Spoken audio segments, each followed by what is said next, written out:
I'm going to share my screen here. Hope everybody can see that. All right. So my name is Amber Thiessen, and my co-presenter today and friend is Jackie Frere. And today we're going to talk about AAC and telehealth and how do we support people with aphasia using telehealth, using virtual means. So before we get started, just to let you know, just a couple disclosures. Jackie is employed at HARC, the Houston Aphasia Recovery Center, and I'm employed at the University of Houston, and I'm on the programming committee at HARC. So. All right, so in order to really talk about AAC, aphasia, and telehealth, there's a few things that we have to think about, and one of those are the challenges associated with it. I think all of us are now aware of the fact that telehealth and virtual mediums can be challenging, and so I'm not going to talk about all of those specific issues, but more how they relate to AAC. And as many of you know, AAC is largely a visual medium. So what I mean by that is things are presented through text, through image, through gestures, right? And because of that, it's really beneficial and sometimes essential for a communication partner to be able to see the person with aphasia and the person with aphasia to be able to see the communication partner. And also it's beneficial for them to be able to see the AAC display together oftentimes. And this is especially true for people with aphasia because we know about the importance of shared communication space. So that's one challenge I think that we definitely face with this group. The other challenge is that really, guys, there's very little research available on telehealth and AAC for people with aphasia. When we first thought about doing this topic, it really came to light just how little information there is available out there.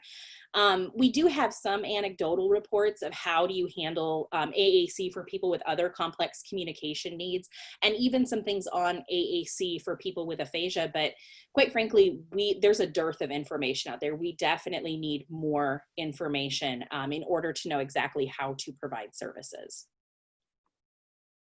Now, in addition to having some challenges, as we all know, there are some benefits too that I think are worth mentioning when it comes to AAC telehealth, aphasia telehealth. And obviously the first one everybody kind of knows. It helps to overcome issues with distance, travel, things like that that can get in the way for a lot of people to actually get to the place where they need to be to receive services. But also something I think that people may be less familiar with is the fact that there are a lot of SLPs who report being uncomfortable or lacking skill when it comes to providing AAC services. And because of this, we know that it can be a challenge for people when they're in small town America or small town wherever to get the services that they need because they may not have an SLP who specializes in that within their region or within a driving distance. And so telehealth can actually help to bring an expert to a greater number of people in areas that maybe would normally not be seen effectively. So I mean, that's a definite benefit. But also I think one thing to consider is that when it comes to telehealth, you can probably have a better chance of getting family involvement in many of these situations because with telehealth, the person's generally in a home environment. And so you're able to see that dynamic. You might be able to see the family member more than you would if you were in a regular clinic setting. And this can allow for you to create more functional therapy goals and actually practice AAC potentially with the communication partner and actually watch how those dynamics are going. So there are some benefits. But when Jackie and I, shifting gears here, when Jackie and I first talked about doing this presentation, it occurred to both of us that really there's a couple main purposes for telehealth for people with aphasia when it comes to AAC. And I think it's important to highlight these because really they kind of change what you do and how you manage that. The first of which, therapy focused on the use of AAC. Now, what I mean by this is when you're trying to evaluate somebody who needs AAC, or you're trying to support somebody in learning how to use AAC, that's one purpose. The other purpose is once somebody uses AAC and you have somebody who, whether they be super effective at it or somebody who's still kind of learning, they may use AAC as a communication mode or support to help them with their expression or comprehension. But your focus of therapy isn't necessarily on AAC. It can be on other things. It's just you're using AAC as that support mode. Okay, so I think keeping those two things distinct is key, because it changes the way that we handle what we're doing. Other things, guys, just keep in mind, preparing for a session. I think your preparation is key. Posting and sharing topics before a meeting. So making sure that you send out any supports, virtually, like you can send them through the internet, send them out to the person with aphasia. And this will allow them time to get their own personal supports potentially. Like if you're going to be talking about vacations that day, it allows them time to get their own personal photographs about that. Also having your Word documents or some sort of PowerPoint document, something prepared where you have supporting images and words printed so that you can share your screen with the person with aphasia, and even allow them to take the controls and point and do things with their mouse, their cursor, to be able to share with you and create that shared communication space. And we've also kind of toyed with the idea of sending out envelopes of supports, like things like maps, rating scales, and frequently used images that may be beneficial to people who attend multiple sessions. And now I'm going to let Jackie take it from here, and she's going to talk a little bit about the strategies that they've been using at HARC and what they have found to be beneficial. Thanks, Amber. So just a heads up that HARC is the Houston Aphasia Recovery Center is a place where people with aphasia can come, and it's a supportive environment, and we do everything in a group setting. And so I'm going to kind of talk about how we have taken traditional strategies and try to kind of turn them a little bit to fit our virtual groups. So this is just an example of in HARC in person what we might use, traditional written choice strategies. So to support someone with receptive and expressive deficits, of course we give them written choices, but we also provide the verbal cue as well. So we might read them out loud and have them point. And then with expressive deficits, they don't need so much the words as they can just point to the number to express themselves. So traditionally we have more options in person in pointing and written choices, but virtually we've had to adapt a little bit. So next slide, please. So virtual, we've adapted. So these are some examples that we've used in our virtual groups. So on the left, the topic of the group was share your favorite summertime story. So we created a numerical support, so it not only gave them written choices, but we found that by numbering them, even the nonverbal participants are able to pick their choice by showing us 1, 2, 3, 4, or 5. And that helps them still have their voice and their choice, and helps us stay on track with and verify what they want to talk about. And so on the right is a poll that we used, and this supports both expressive and receptive deficits. So receptively providing visuals along with numerical and words, and then yes and no, having yes and no questions. And kind of like Amber said earlier,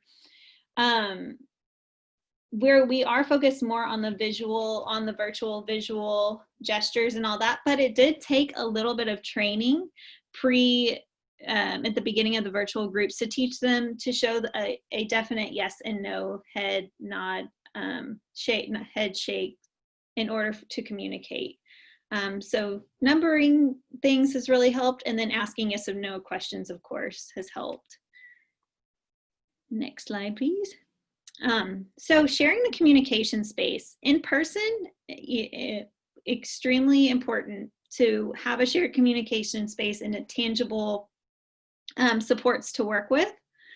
But virtually, kind of like Amber said earlier, sending a picture to us ahead of time or bringing a picture to the group is incredibly important. And virtually, I would say a picture is our shared communication space. So having something, not just a picture, but an object. We've done crazy hats, we've done crazy shirts, anything. Having an object that we can both share and talk about has been incredibly important. Next slide, please.